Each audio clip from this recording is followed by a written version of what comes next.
The great hall of the Galactic Assembly stretched for miles in every direction, filled with representatives from over 200 starfaring species.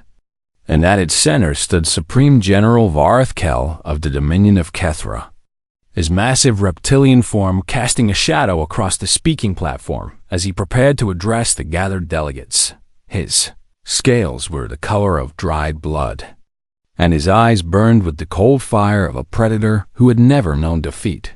And when he spoke, his voice echoed through the chamber like thunder rolling across a dead world.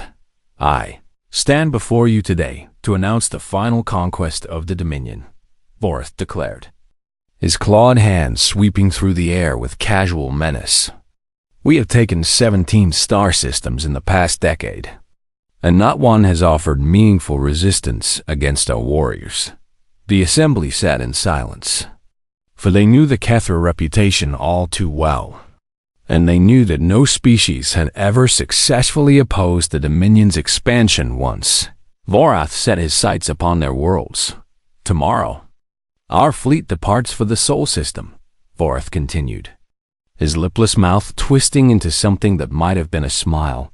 "Tomorrow, we claim the human homeworld called Earth."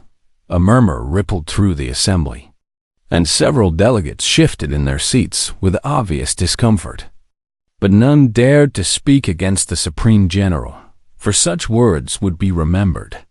And the Kethra had long memories and longer claws. The Andrade ambassador, a slender being of crystalline beauty, raised one delicate appendage and asked, "Supreme General, the humans have been members of this assembly for 40 years, and they have many friends among our peoples. So perhaps a diplomatic solution might be diplomatic." Vareth interrupted with a harsh bark of laughter that made several nearby delegates flinch. "You speak of diplomacy with the humans, and that is precisely why I have come to explain the truth about this species you call friends." He pressed a control on his wrist device, and a massive holographic display appeared above his head, showing images and data streams that painted a portrait of humanity across the past 4 decades. When the humans discovered they were not alone in the universe, what did they do? Vareth asked, pointing at the display. They did not build warships or forge weapons of planetary destruction, but instead they sent diplomats and traders and scientists who wished only to learn and to talk. He spat the last word as though it were poison on his tongue. When the Mordig raiders attacked their outer colony on Titan, did the humans strike back with righteous fury? He continued, his voice dripping with contempt. No. They negotiated a settlement and paid tribute to make the attacks stop, choosing to buy peace rather than earn it with blood. The display shifted to show human military forces, and Vareth gestured at them with obvious disdain. "Look at their defenses," he commanded. 40 corvettes to protect an entire star system, with no capital ships, no orbital defense platforms, and no planetary shields of any significance. For they have spent their resources on hospitals and schools and research stations instead of the weapons of war. He turned to face the assembly directly, and his burning eyes swept across the gathered delegates like a predator, surveying a herd of prey animals. "I have studied humanity for many years," Vareth declared. "I have watched them retreat from every confrontation, back down from every challenge, and seek compromise when strength was required. And I have reached my conclusion about this species." He paused for dramatic effect, letting the silence build until it was almost unbearable. "Humanity is cowardly," he announced, and his words fell upon the assembly like a hammer upon glass. "They are architects of compromise, weavers of weakness, and they will fall before the Dominion like all the others before them." The holographic display vanished, and Vareth spread his arms wide as though embracing the entire galaxy. "This conquest will be swift and complete," he promised. "The humans will not fight, for fighting is not in their nature. And within 1 standard month, Earth will belong to the Dominion, far across the galaxy, on the blue and green world that Vareth had just condemned to destruction."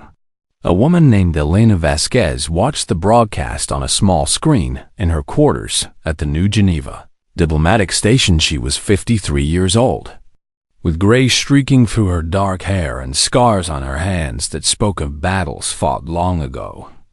And she wore the uniform of the United Earth Defense Force with the rank insignia of Sergeant Major displayed proudly on her collar. Elena was one of the old guard, a term used for the soldiers who had served before first contact, back when humans still pointed their weapons at each other instead of the stars.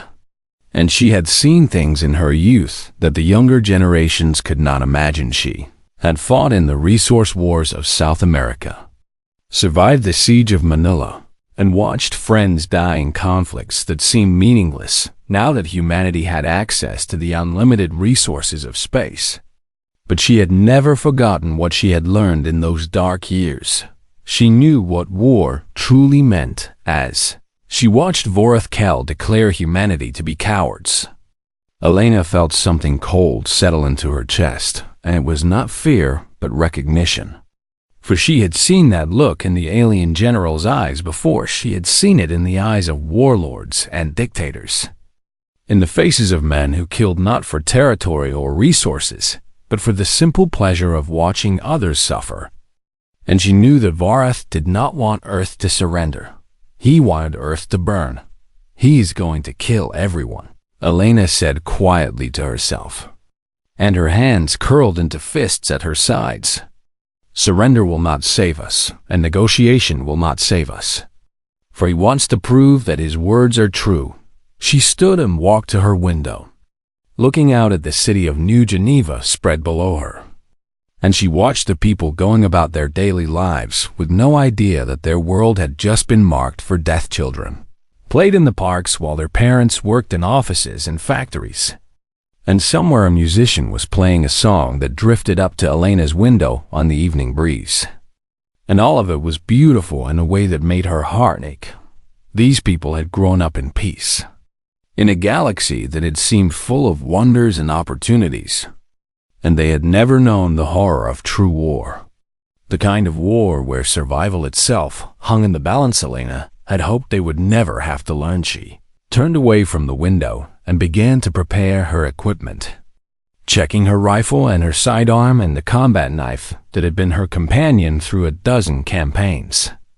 And she moved with the practiced efficiency of a soldier who had never truly stopped being ready for battle. The younger officers at the station often asked her why she maintained her combat readiness when humanity had been at peace for so long.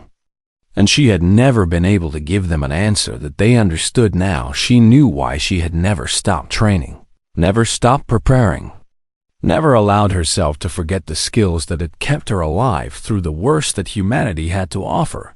She had been waiting for this day without knowing it. 40 years of peace, Elena said as she checked her ammunition. 40 years of choosing diplomacy over violence. 40 years of proving that we could be better than we were. And now this alien general thinks that peace made us weak.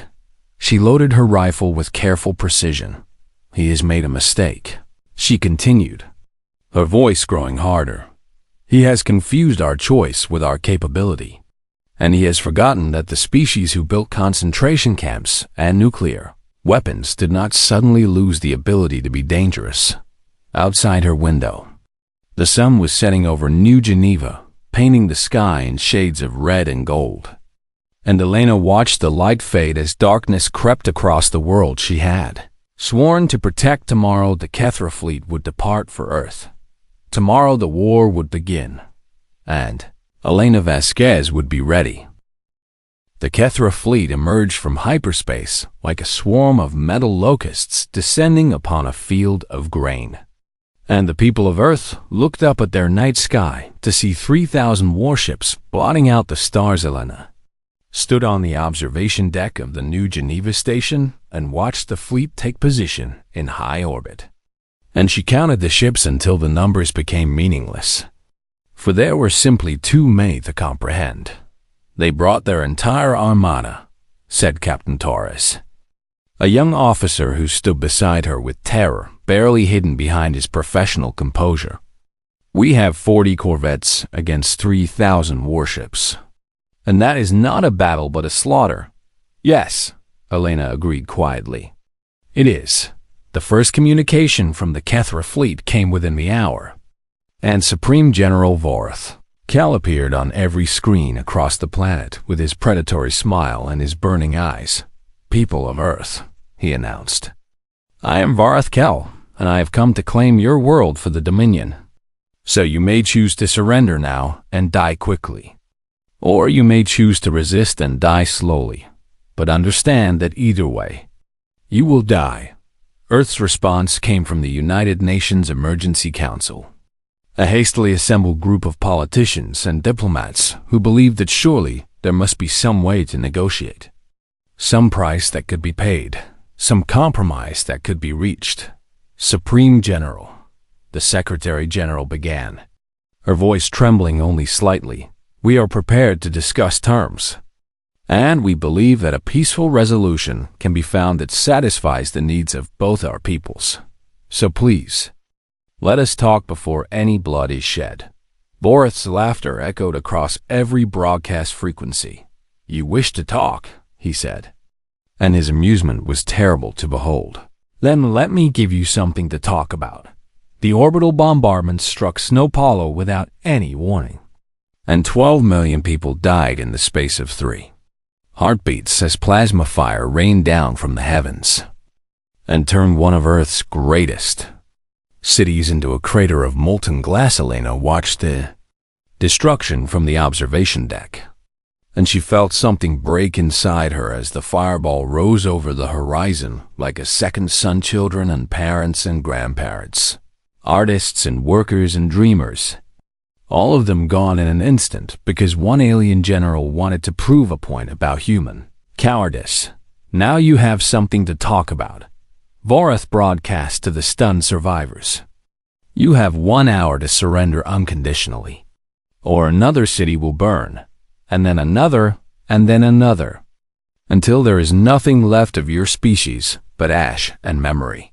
Chaos erupted across the planet as humanity confronted the reality of extinction, and the political leadership fragmented into factions that could not agree on anything except their own terror. Some demanded immediate surrender in the hope that Vorath might show mercy, while others screamed for resistance, even though they had no weapons capable of threatening the fleet above.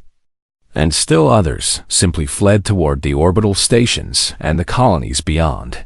Earth's gravity, well, the Emergency Council transmitted their surrender within 30 minutes. We accept your terms, Supreme General, the Secretary General announced, her face wet with tears. We will not resist, and we ask only that you spare the remaining population, for we will do whatever you demand. Vorath's response was to land his ground forces. Dropships fell from the sky like burning rain, and Kethra warriors emerged onto 6 continents with weapons raised and hunger in their eyes. And they were everything the propaganda had promised, and more. They stood 8 feet tall on average, with thick scales that could stop small arms fire and claws that could tear through steel. And they moved with the predatory grace of creatures who had evolved at the top of their food chain. But what terrified Elena most was not their physical power, it was what they did. With it, the Kethra did not take prisoners, and they did not occupy territory, and they did not establish any kind of administration over the areas they conquered, for they simply killed everyone they found and moved on to find more victims. They are not conquering, Elena said to Captain Torres as they watched the tactical feeds from around the world. They are exterminating. For this is not a war of conquest, but a war of genocide. In Paris, the Kethra slaughtered 10,000 refugees who had gathered at the evacuation center with white flags raised above their heads. And the warriors laughed as they cut down humans who had already surrendered in Tokyo. An entire hospital was burned with all the patients still inside. And the Kethra broadcast the screams as a warning to others who might think of hiding in Cairo and Moscow and Sydney. The pattern repeated itself again and again. And no amount of surrender or submission or begging could stop the killing. Elena watched her fellow soldiers fall back from every engagement, retreating and evacuating civilians and trying to save what lives they could. And she understood why they ran, because the alternative was to die for nothing. But she also understood something else. If we keep running, we all die anyway, she said, for there is nowhere to run that the Kethra cannot follow. And there is no surrender they will accept, and there is no negotiation that will satisfy creatures who came here to kill. Vorath broadcast another message, and his mockery cut deeper than any weapon. "See how the humans flee," he announced to the galaxy. "See how they abandon their cities and their homes without even attempting to fight, for I told you they were cowards. And now the entire universe can witness the truth of my words." Elena felt anger building in her chest, hot and hard and pure, and it was an anger she had not felt in 40 years. Not since the worst days of the resource wars, when she had been young and full of rage. He wants us to run, she realized. He wants to prove that humanity will not fight, for that is more important to him than the conquest itself. And every retreat we make feeds his pride and proves his point. Captain Torres looked at her with desperation in his eyes. "What else can we do?" he asked. "We cannot defeat them with the weapons we have. And every stand we make just means more dead soldiers, who might otherwise have lived to protect civilians." Elena was quiet for a long moment, watching the tactical displays show the slow collapse of human resistance across the globe. And she thought about everything she had seen in her long life. She thought about the friends she had buried in South America, and the enemies she had killed in Manila, and the long years of peace that had made her hope humanity might finally have outgrown its violent nature. She thought about the children in São Paulo who would never grow up, and the refugees in Paris who had trusted that surrender would save them, and the patients in Tokyo who had burned alive because mercy was not in the Kethra vocabulary. And she made a choice. "I'm not going to run anymore," Elena said. And her voice was steady and cold in a way that made Captain Torres take a step back. "I am going to stand and fight.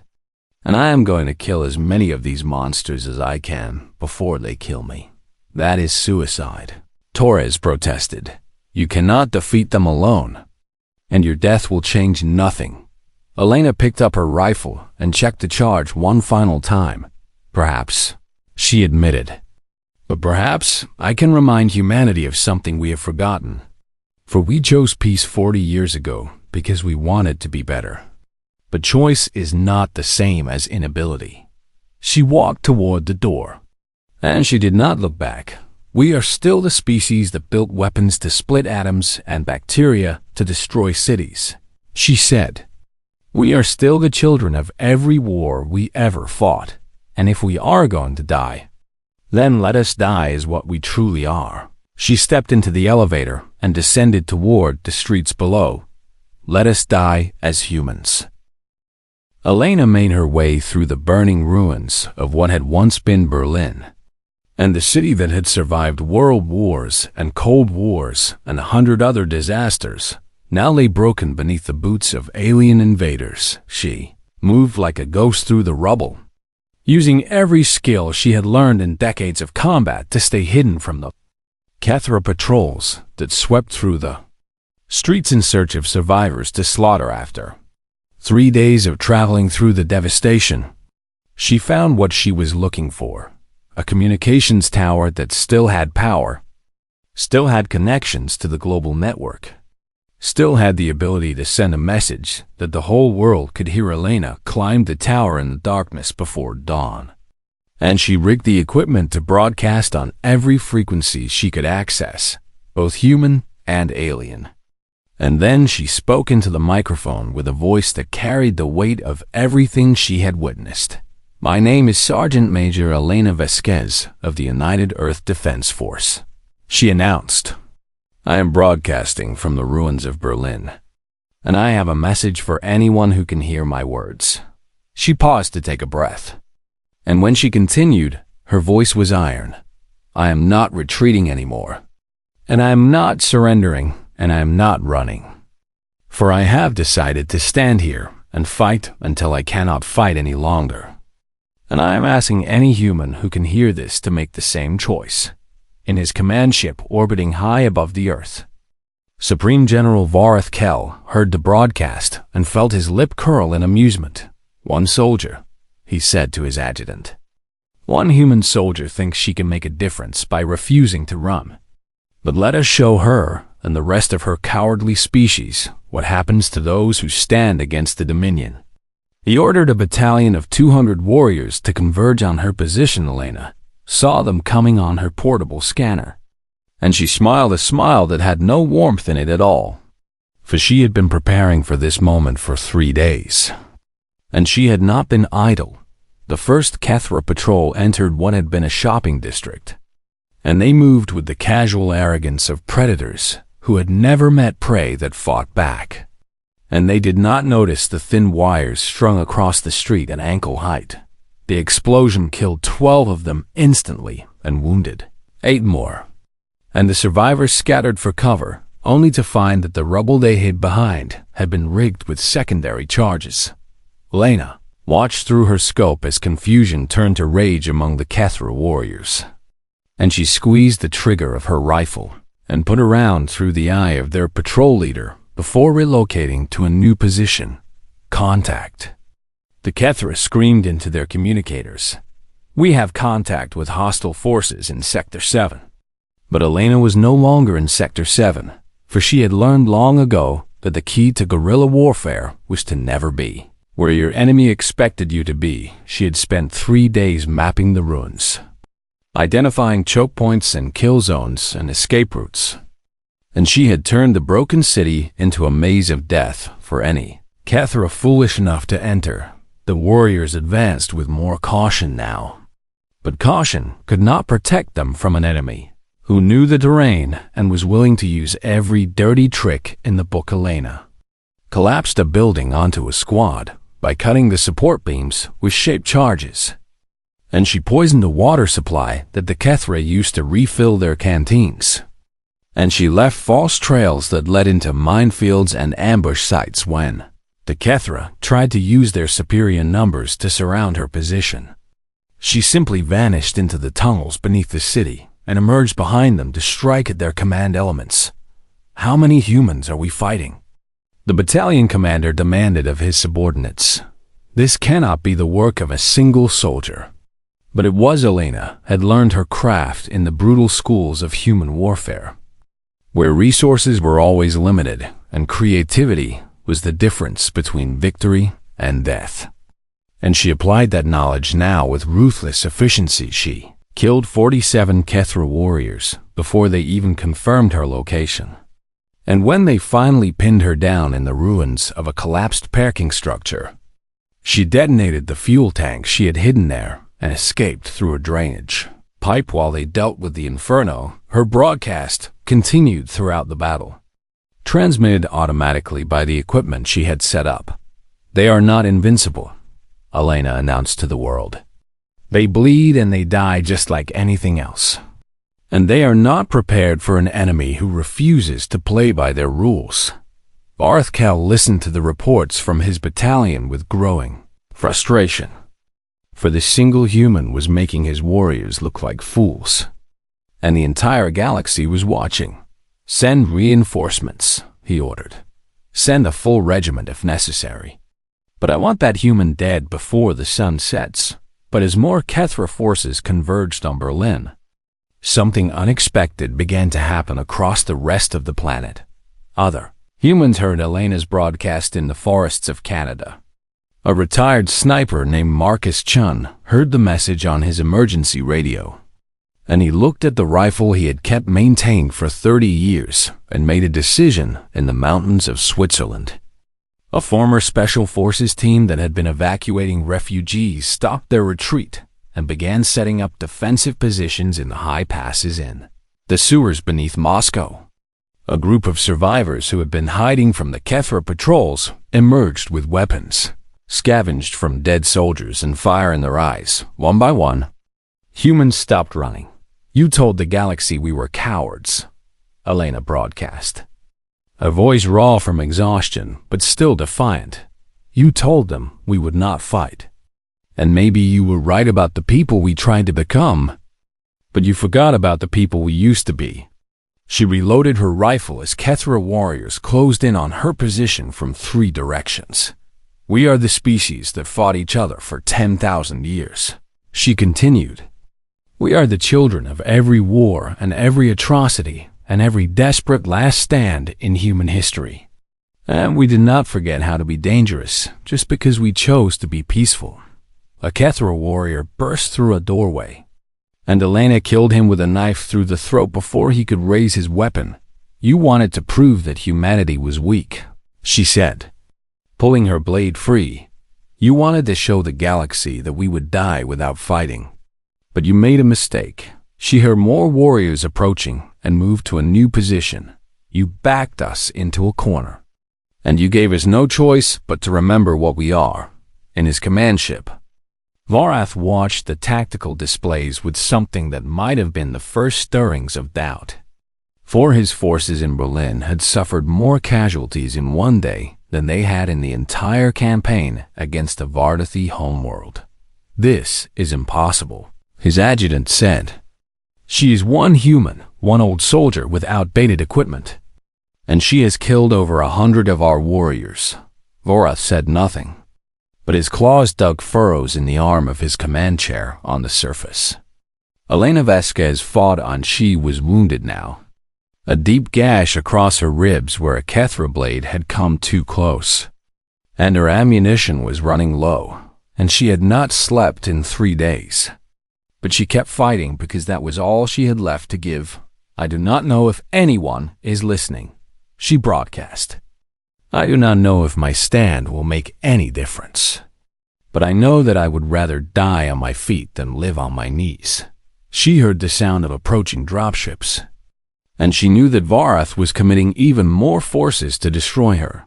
So come and kill me if you can, she said, raising her rifle toward the sky.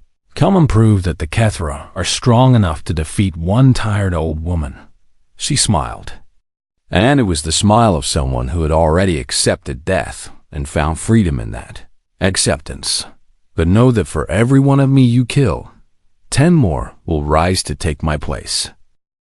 The awakening did not happen all at once, but rather spread across the wounded planet like fire through dry grass, igniting something ancient and terrible in the hearts of those who had thought themselves civilized in the jungles of Brazil. Near the glass crater that had once been São Paulo, a woman named Isabella Torres organized the survivors of her village into a fighting force armed with hunting rifles and machetes and a burning hatred that could not be quenched. She had lost her husband and her children in the bombardment, and she had nothing left except a desire to make the Kethra pay for what they had taken from her. They think we are animals to be slaughtered, she told her fighters. So let us show them what animals do when they are cornered. Her guerrilla band killed their first Kethra patrol on the 4th day after Elena's broadcast.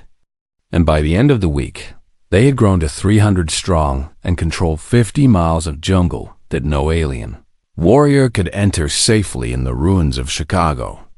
A former street gang united with police officers and National Guard soldiers to defend the underground shelters where 10,000 civilians hid from the slaughter. Above the gang leader, a man named Darius Washington, who had spent years fighting other humans for territory and respect, found himself standing shoulder to shoulder with a police captain he would have shot on sight just months before.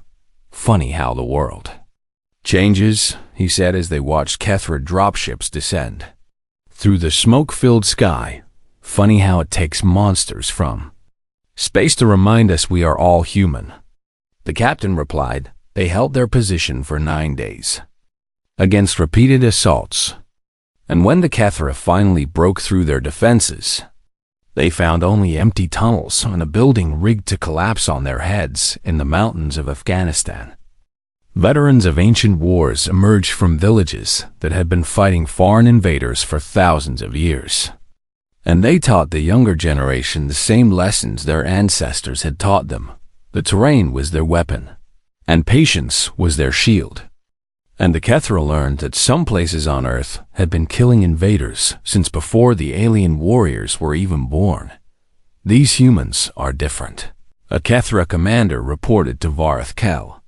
They do not fight like the forces we defeated at the beginning, for they hide in the shadows and strike without warning. And they turn every building and every hill into a death trap. Vareth dismissed the report with a snarl. They are still only humans, he declared. Increase the bombardment of civilian areas and force them to choose between fighting and watching their families burn. But the strategy that had worked against other species failed against humanity when the Kethra destroyed shelters full of civilians. The survivors did not surrender in despair, but instead joined the resistance with nothing left to lose and everything to avenge when the aliens burned food supplies to starve out the population.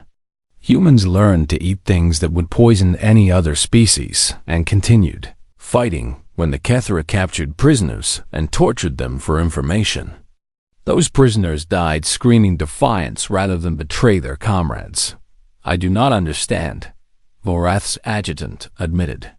Every tactic that broke the will of other species only makes the humans fight harder, as though their suffering feeds their resistance instead of weakening it.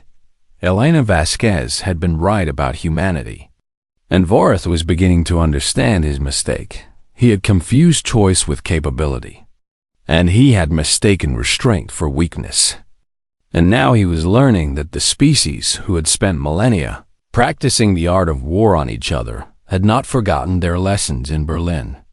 Elena fought on she had been wounded 3 more times, and her left arm hung useless at her side where a plasma bolt had burned through muscle and bone, and she had not slept in over a week. But she kept fighting because she had become something more than a single soldier. She had become a symbol humans across the world invoked her name when they went into battle, and they painted her words on the walls of their shelters. And they told stories of the sergeant major who had stood alone against an army and refused to fall. Vasquez is still alive, they would say to each other in the darkness between attacks. If she can keep fighting, so can we. And Elena knew that she was living on borrowed time, that eventually the Kethra would corner her and she would die. But she also knew that her death would not end what she had started every hour she survived. More humans joined the resistance. Every Kethra she killed proved that the invaders could bleed. Every broadcast she made reminded her species that surrender was not salvation, but extinction with extra steps. Vareth committed more and more forces to the ground war, pulling warriors from pacification duties to hunt the growing human resistance. And he watched his casualty reports climb higher and higher with each passing day. We have lost more warriors in 2 weeks on this planet than we lost in 3 years conquering the Mordic Empire, his adjutant reported, his voice tinged with something that might have been fear. The Mordic knew when they were beaten, Vareth replied. These humans do not seem to understand that they have already lost. But in truth, it was Vareth who did not understand. The humans knew they were losing in the conventional sense, for they had no fleet to challenge the Kethra armada and no weapons that could threaten the bombardment platforms in orbit. And they knew that eventually the invaders would kill them all, but they did not care. They had reached the point where death was preferable to submission, where every moment of continued resistance was a victory against an enemy who had expected them to die quietly, and where the sheer act of fighting had become more important than winning. Elena Vasquez dragged herself through the rubble of a collapsed church and found a group of survivors huddled in the basement. Children, their parents, and an old woman who clutched a hunting rifle in her wrinkled hands. Sergeant Major, the old woman said with reverence in her voice, we heard your broadcasts, and we want to fight. Elena looked at the children. at their wide eyes and thin faces. And she thought about telling these people to hide, to survive, to save themselves if they could. But she knew there was no safety anywhere on Earth. "Can you shoot?" she asked the old woman.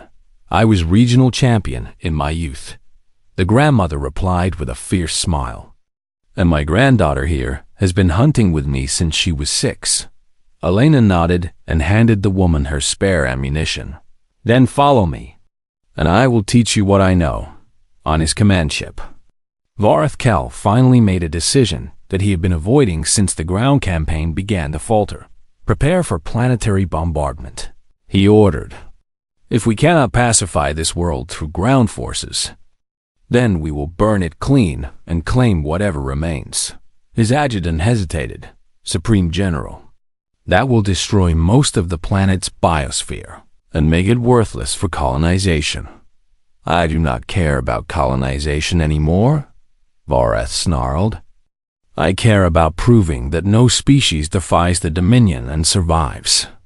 So power the weapons and prepare to fire on my command." The Kethra fleet began to move into bombardment formation. 3,000 warships positioning themselves to rain fire upon a world that had dared to fight back and far below.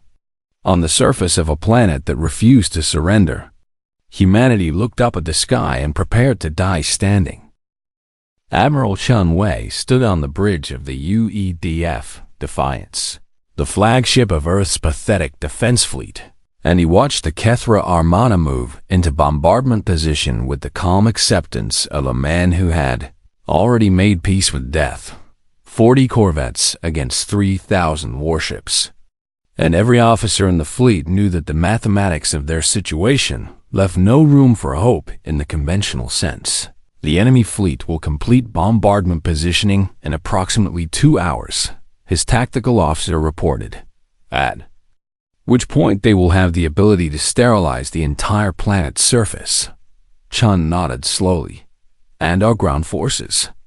he asked. "Still fighting, Admiral, in every theater across the world. And Sergeant Major Vasquez's last broadcast was received 30 minutes ago." Chun allowed himself a small smile at that news, for the old woman had become a legend in the 2 weeks since she had first refused to run. And her defiance had awakened something in humanity that he had thought lost forever. "She bought us time," he said quietly. "She and everyone who followed her example. And now we must decide what to do with that gift." He turned to face his bridge crew, men and women who had volunteered for a mission that everyone knew was suicide, and he saw no fear in their eyes, only determination. "You all know the plan," Chun said. "You all know what it requires, and you all know that none of us will survive. It's execution." He paused and looked at each of them in turn. "So I'm asking one final time. Is there anyone who wishes to leave? The shuttles are still available. And there is no shame in choosing to live." Not one person moved.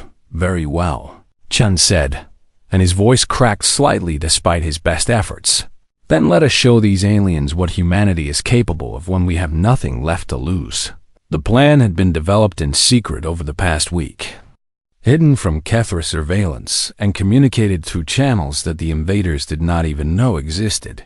And it relied on a simple truth that Vareth Kell had never considered. The Kethra fleet was positioned in a tight formation for maximum bombardment efficiency, with the flagship at the center surrounded by concentric rings of warships, and their shields were configured to deflect external attacks rather than internal explosions.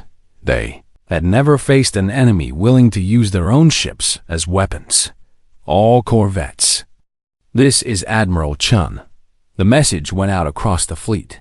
"Execute operation, final stand on my mark."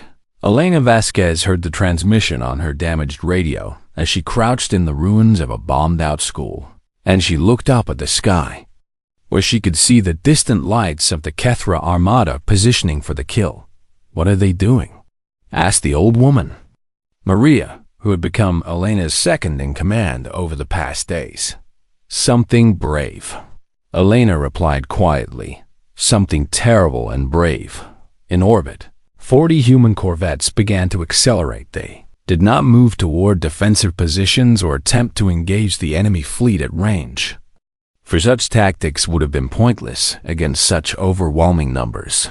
But instead, they aimed themselves directly at the heart of the Kethra formation. Enemy vessels are approaching, a Kethra sensor officer reported to Vorath Kell. They appear to be attempting some kind of attack run. Vorath laughed. 40 ships against our armada? Let them come, for we will swat them from the sky like the insects they are. But the human ships did not slow down as they approached. Weapons range, they accelerated. Supreme General. The enemy vessels are not decelerating, the sensor officer said with confusion in his voice. Their current trajectory will bring them into direct collision with our formation. Vorath's eyes widened as understanding dawned. All ships, break formation, he screamed. They are going to ram us. Break formation now. But it was too late. The Kethra fleet had been optimized for bombardment, packed tightly together to maximize their firepower against the planet below, and they could not disperse quickly enough. To avoid what was coming, Admiral Chun watched the flagship grow larger in his view screen, and he thought about his wife and children who had died in the first bombardment, and he thought about all the humans who were fighting and dying on the surface below, and he thought about Elena Vasquez, who had shown the galaxy what one defiant soul could accomplish for Earth. He said, and his crew echoed his words. The Defiance struck the Kethra flagship at full acceleration, and its reactor core was already primed to overload on impact. The explosion was visible from the surface of the planet 39.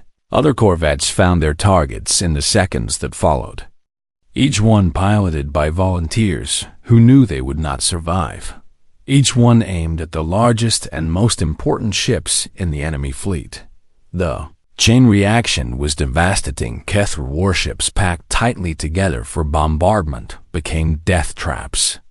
As explosion after explosion cascaded through the formation, and ships that tried to flee collided with ships that had not yet received orders to move, and the carefully organized armada dissolved into chaos and fire.